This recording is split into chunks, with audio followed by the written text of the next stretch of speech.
We have just landed at Edinburgh Saturday morning, about 8 o'clock, more or less. And we've just flown in from Chicago direct to Edinburgh. And we've been gone a week and a day. This is episode number 5, I believe, of Reflections and Confessions of the $50 billion man. We had an interesting week.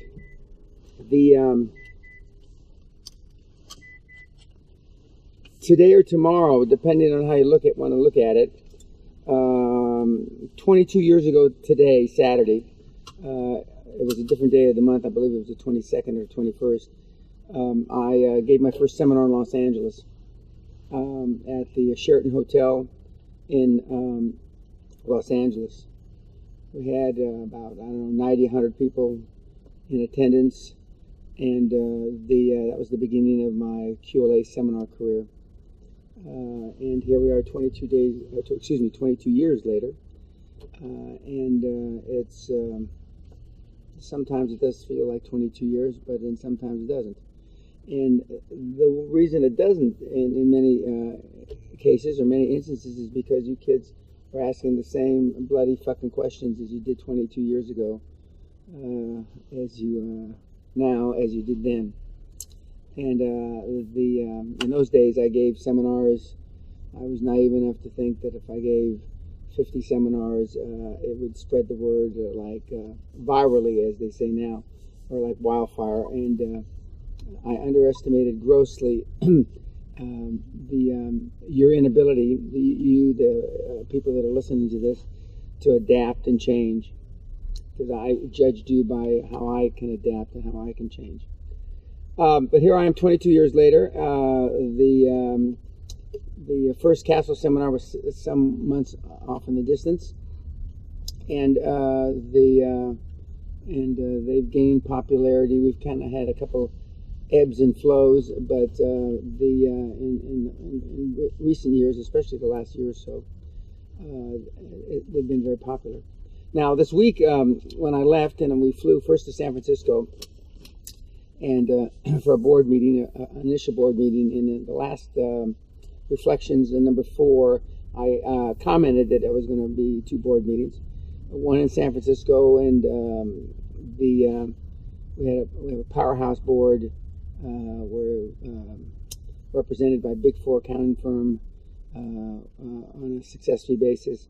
We're represented by a world top 10 law firm, again on a success fee basis. And the success fee basis, just for clarification, is not for all the auditing. It's not for all the regular accounting work. Success fee basis is restricted only and exclusively to the due diligence that you do on your first deal. You don't have any money, and they roll the fees into the closing and the financing of the first deal. Okay, so the board meeting went well. We had dinner afterwards, and the young man is off and running. The second board meeting, and Sally and I flew down to from San Francisco to Los Angeles for the second board meeting, and similar result. We have world-class guys on the board. In that particular case, we had the meeting at the Jonathan Club, which is a club that I belong to, which I've mentioned from time to time. And we had dinner there, and it went very, very well. And so I'm very pleased. The irony of these 2 young guys, one's 31, I believe, and one's 33 or 34, is they both lived in China. One of which in Hong Kong and one of which in Beijing. The kid that lived in Hong Kong was Chinese. Went to school in the Bay Area, San Francisco, and then moved back to Chinese. He's been there the last 12 or 14 years. The other kid from China lived in Beijing, but he was an American that went to China right after graduation from university with $1,000 or something like that. And he founded a company that was in the educational industry, and he took it through 3 rounds of funding without me, Then when he came to the castle last August, he saw that he was involved in an area that he didn't want to be involved in, and he stepped away professionally. It took him 2-3 months to step away from his previous endeavor, and he resigned. And so now he owns a big chunk of this company that he doesn't run anymore, and he started in on his QLA journey.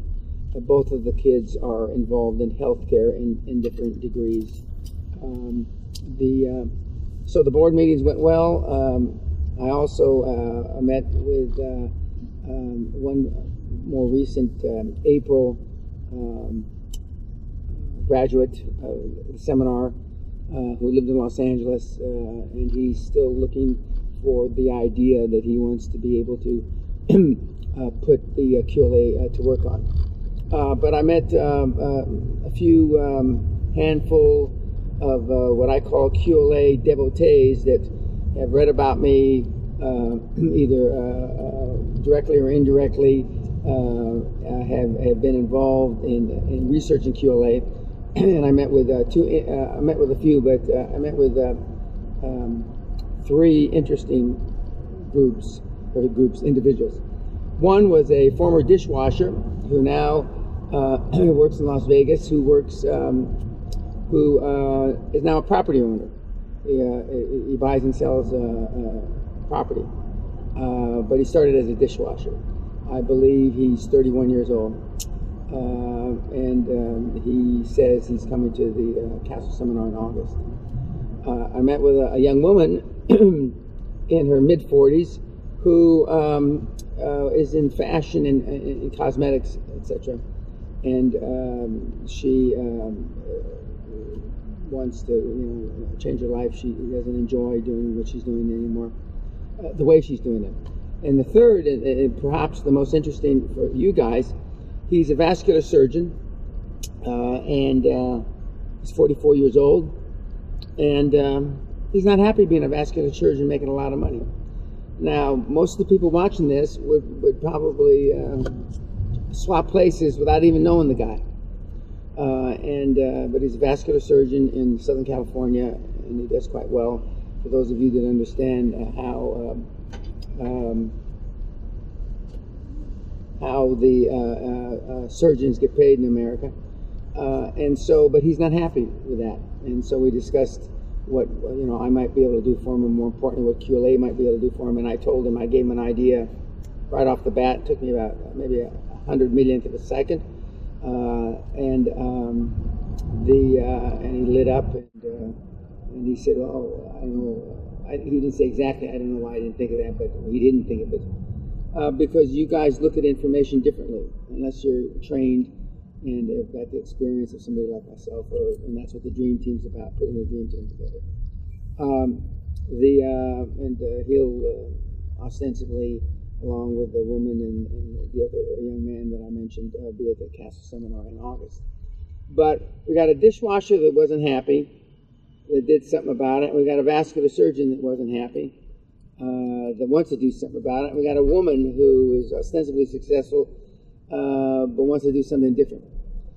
The bottom line of all 3 of these short vignettes is that we all have our own baggage. We all have our own stories to tell.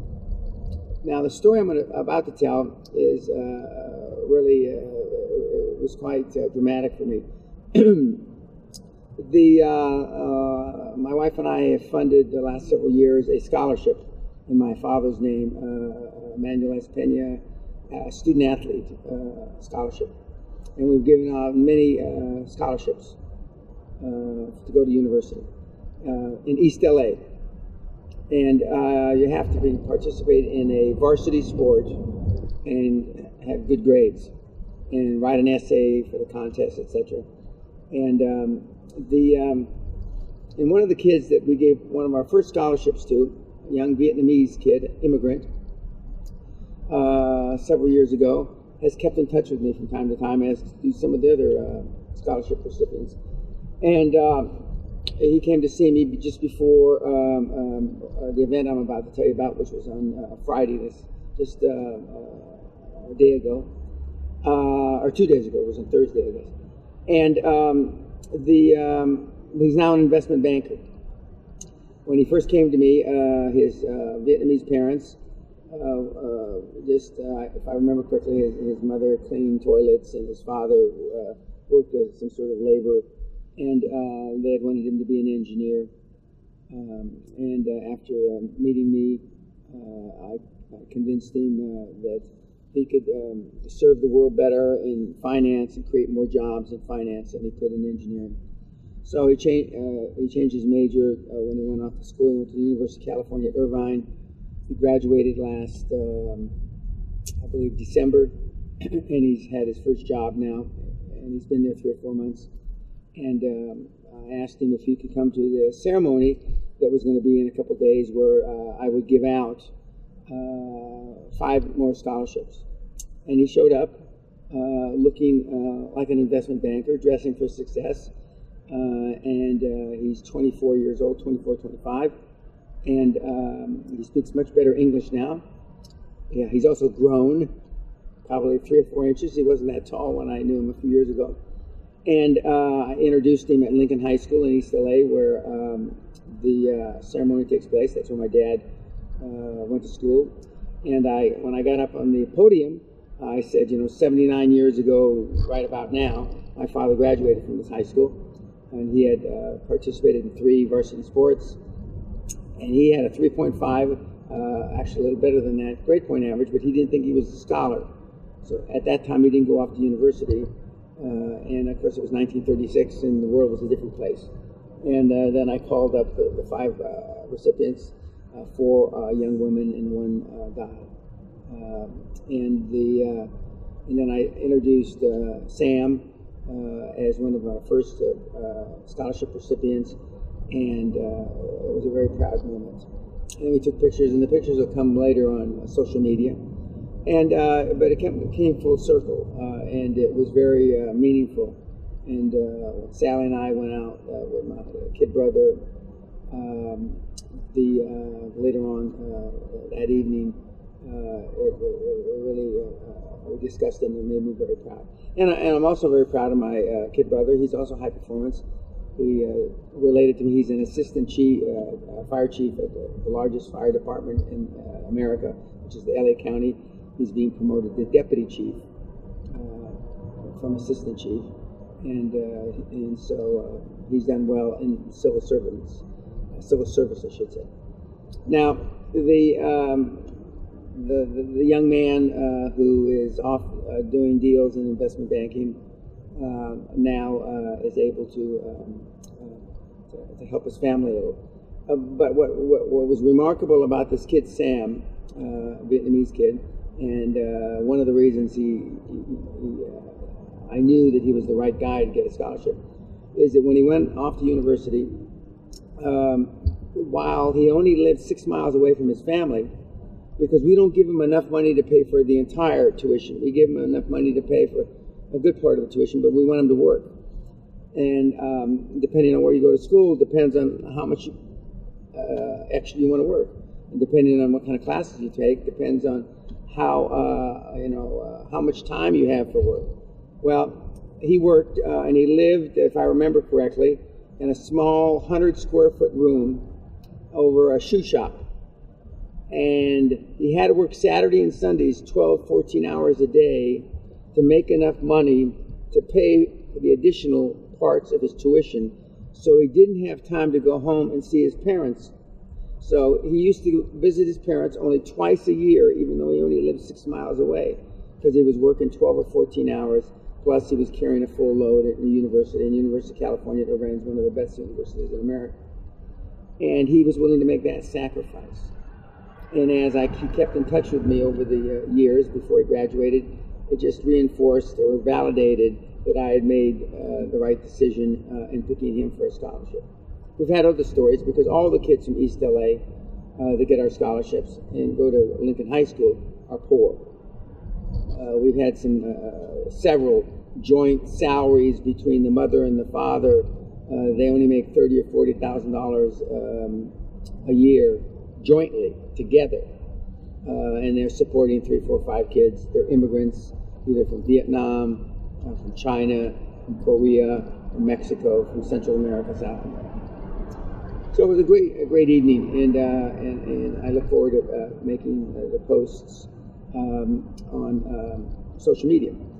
But because the East Lincoln High School is so close to where I used to grow up, where I grew up as a young kid, much to the chagrin of my wife Sally, we went by my old stomping ground, and we took some pictures. We also went by the school that I went to, Doris Place School, and I used to think when I was a kid in kindergarten through 5th, 6th grade that I walked. It seemed to me like I was walking 2 miles a day to school. Well, as my driver Dave and Sally will attest to, it's about 2 or 3 blocks from where I lived to where I went to school. But as a little kid, I thought differently. This is the same school that I was expelled from 3 times between the kindergarten and the 6th grade. We're doing 3 pretty awful things, and the last of which was dropping an aquarium out of the 2nd story window of my school, 1st story to you Brits. And I took a picture of the window and me pointing at the window. I dropped it on my teacher, and I think I was about in the 5th grade, which would have made me 10, 11 then. And the other 2 times that I got expelled from school were for doing unkind acts to fellow students that, for whatever reason, pissed me off. And but it was interesting to drive around and see that area. Now, I commented that in the last seminar we had a young man named Jose who now lives in Colorado, who's in real estate, who came from the same neighborhood 4 or 5 blocks down the road. And so we tried to find his house. We weren't successful in finding his house. But it brought it back full circle on my site, on the front page of my site landing page. It shows a picture of me in 1993 when I started seminars in front of the lot that used to be where my house was. And that old house had been pulled down by the city because it turned into a crack house, I believe. And that house doesn't exist anymore, but we took a picture of the house, my next door neighbor, and his name is Elmer. I don't remember what his last name was, but I remember it was Elmer. And his house is still there, and it looks like nothing's changed in that house. Some 50, actually more, 60 plus years later. So it was, it went from the Jonathan Club downtown LA, where I've been a member since 1981, to East LA, where I grew up as an adolescent, got in a lot of trouble, and then giving off the scholarships at Lincoln High School, 10 minutes away from where I grew up, from where my dad was a star athlete and apparently a good student. 3.5 out of 4 is still considered a good student. And that was before honors classes where you could get 4, above 4 for your A, they issue up to 5. So it was quite an eventful few days. I also had a showbiz meeting. Showbiz is my life. I say that tongue-in-cheek. And we met with, not we, when I say we, I mean me. I met with the producer, potential producer of the U.S. entity for the reality show, which I've already approved the contract, but I wanted to meet the person again, the team that was going to be handling it, just so we could talk through some things. And we actually came up with a theme. It'll be interesting to see how it resonates with you kids when it gets out. And it'll also be interesting if it resonates with a CNBC or ABC or somebody that'll actually put it on. But I can't believe that we'll be doing any filming this year. I could be wrong about that, but everything moves slow in showbiz. So it was a great week. And thank goodness for the fact that you can fly direct to Edinburgh from either Chicago or Newark. And it makes it easier. And I'll be home at the castle in 45 minutes. And starting to prepare for the seminar that starts on 1 June, which is fully booked. And we're now taking reservations for the seminar in I believe it's the 30th of July through the 6th of August. And on the seminar note, while I made it as a throwaway, a joke about the Christmas seminar, as I think I mentioned on Reflections and Confessions number 3 and 4. It's half booked, and we have at this stage 4 guys bringing their significant others, and there's some limit to how many women significant others. I'm not sure they'll all be women really. I'm pretty sure they are, because of the seating. We can only seat so many at the main table in the main dining room. So perhaps we can take another couple partners. And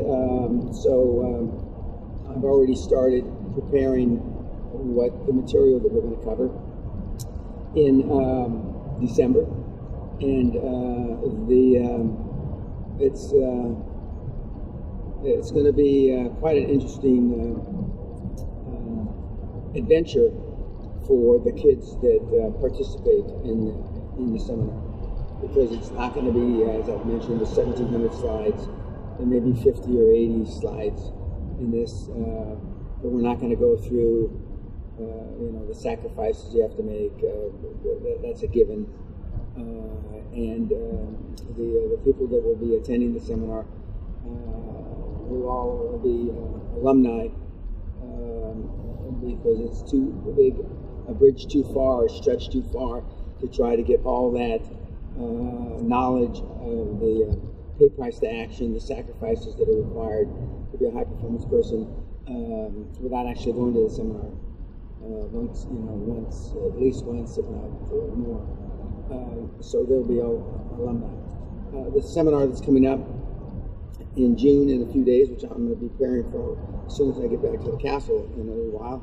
We'll have Bavarian Bob. This will be his 11th seminar in a row since mid-2010 when he came to his first, and he'll be bringing his 15-year-old son, which is quite remarkable. And I hadn't approved his son to come until I met him, and I met him at the London Reel one-day seminar at the Ritz several weeks ago, and so I was duly impressed, and so I said it was all right for him to bring his 15-year-old son. People continue to ask, and they ask Robert, why in God's name would you continue to come to the seminars? This will be 11 times in a row. And why in God's name would you continue to pay? And he pays, and he doesn't get any discount.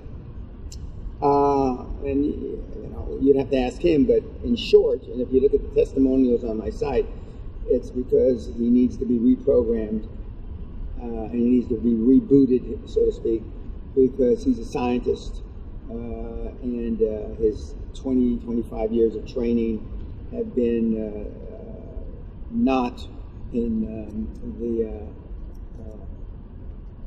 on the Cure path. Although he was successful before I met him, he's been a lot more successful since. So it's going to be another interesting group in a few days for the June seminar. And by looks, all accounts, from me looking at the people that have already signed up for August, it'll be the same.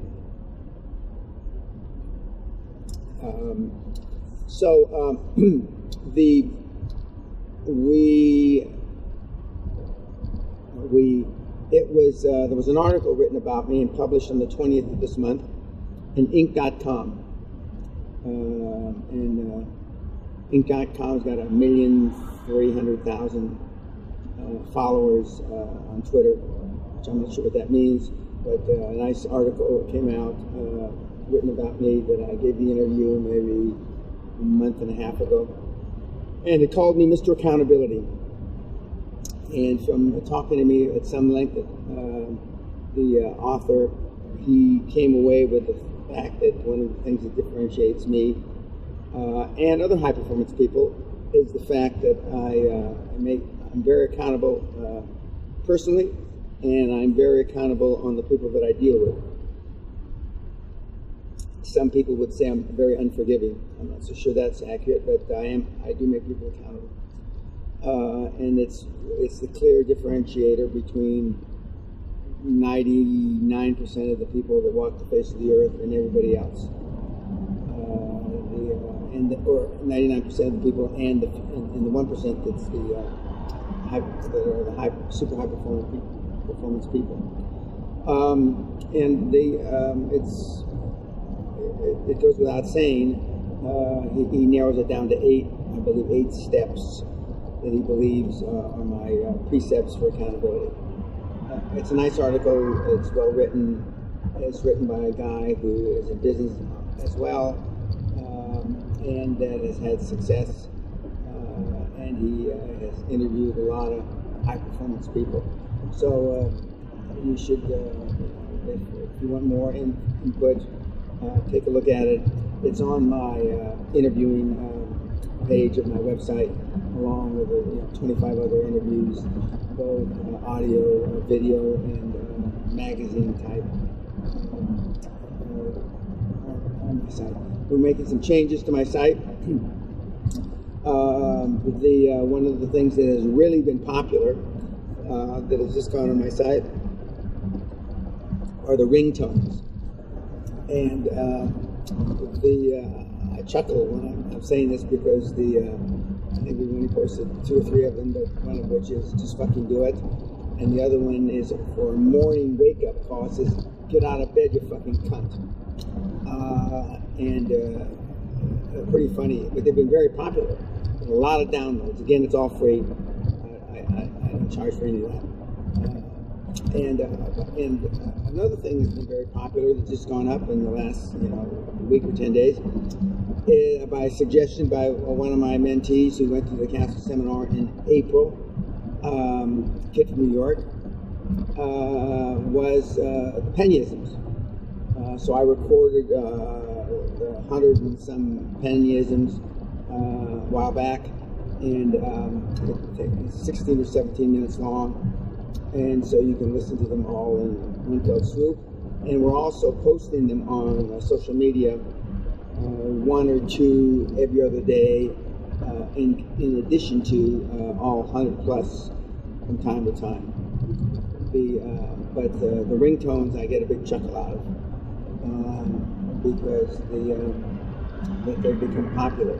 Now, I'm waiting to one day being in an airport or at a meeting and have somebody's phone ring with one of my ringtones. I'll know that I'm penetrating the market, or I'll know that I'm penetrating the market for high-performance people. It was asked to me recently why I don't have 100,000 or even more followers on Twitter. And I told the person that the reason I don't have more followers on Twitter is because my market for high performance is very, very small, and not I'm not everybody's cup of tea. But the ones that I do have are very loyal devotees of the guidelines that I give that are required to be a high performance person. Whereas Inc.'s got 1.3 million followers on Twitter, and I have about 5,000. And I have only about 35,000 on Facebook, and I think I have 6,000 or 7,000 on LinkedIn, and I think that's a high number because I'm in the top 1% of LinkedIn. The reason that it's so small compared to a lot of the other guys is because I'm telling you it's hard. You'd think that I'd have more followers, considering I give everything away free. But be that as it may. It was interesting, of the three people that I alluded to, that I met: the vascular surgeon, the dishwasher turned property investor, and the woman that's in fashion, how they came to find me. The lady found me on just Googling, tough love, tough management. The surgeon found me from my talk on for Dave Asprey in the biohacking conference, and then he found me through there, and then he listened to the London Real interviews, and the young man, the dishwasher property investor, found me Googling, and when they Google me, and then they find London Real, and then they drill down and find other people that have recommended me or shouted out or favorited me or retweeted some of my stuff. But we still get a lot of following from London Realers, and I'm still appreciative to Brian QLA Rose, who has now developed a whole genre unto himself, which I'm happy to see, and I wish him all the success in the world, and where I can help him, I am. I get a number of people from also Grant Cardone's interview, including his Confessions of an Entrepreneur, which I thank him for this venue, because if I hadn't done that, and my young 16-year-old Mr. Bradley hadn't smelled the leather, I probably wouldn't have ever come up with the idea of doing these. And the ideas that I get from you guys, and that's why I continue to say, QLA, like life, is kissing a lot of frogs. I mean, you have to, you don't know what's available unless you look, and I continue to look a great deal. But when I was meeting with my production company for the USA reality show, and I was able to come up with an idea that seemed to resonate and make a lot of sense to them. It was based on me meeting different kinds of people, like from the dishwasher to the vascular surgeon. Now, everybody listening to this probably the idea can resonate. Hell, do you want to be a dishwasher all your life? No. Do you want to clean toilet bowls all your life? No. But at the other end of the continuum, when you're a vascular surgeon and you're making 7-figure money, who the fuck would think that you don't want to do that? And I asked him 6, 7, 8 different ways to make sure that I was getting the right input from him. And he said, no, I mean, and he said it different than this: money's not everything. And I think what he meant to say is, money's not everything when you've made it for a while. In the beginning, when you don't have it, money is everything. I can relate to that personally. And when you first go through being able to take care of your needs, your family's needs, and buy various goods and services that you couldn't afford before. And when I saw Sam, the young Vietnamese immigrant, dressed like he just came out of Men in Black, in his suit, dressing for success, I mean, it made my skin get goosebumps looking at him. And now his English is pretty damn good. It wasn't so good when I first met him, when he just was graduating from high school several years ago. It's pretty damn good. And the other opportunities that he had in job offers, was remarkable. And the fact that he told me when he got the job offer, he negotiated. Well, most kids get a job offer. He had 3 job offers, and the one he wanted offered him the least amount of money. So he negotiated with them to match the best offer he had. And I can't. If you had met that kid several years ago, 2010 to be exact, you would have never, ever, ever thought that he would, 1, get 3 job offers, 2, tell ostensibly the best job offer in his mind that they had to match the biggest money offer that he got. You'd just be happy as hell to get a fucking offer, get a job. And but that's what he did, and I was really proud of him. And I told him I was proud of him. And next time I'm in the Los Angeles area, we go out to dinner. Even though my wife doesn't like to go to some of the restaurants the kids like to go to, restaurants that are famous, we'll have to take the kid to one of the famous showbiz restaurants as a prize. So it was a remarkable week. But the truth of the matter is, kids, as I told the showbiz guy that I was meeting with, virtually almost every week is a remarkable week for me, and because I set high standards for myself, and I still work hard, and as the Inc.com article commented, I make myself extremely accountable. I don't fuck around about that,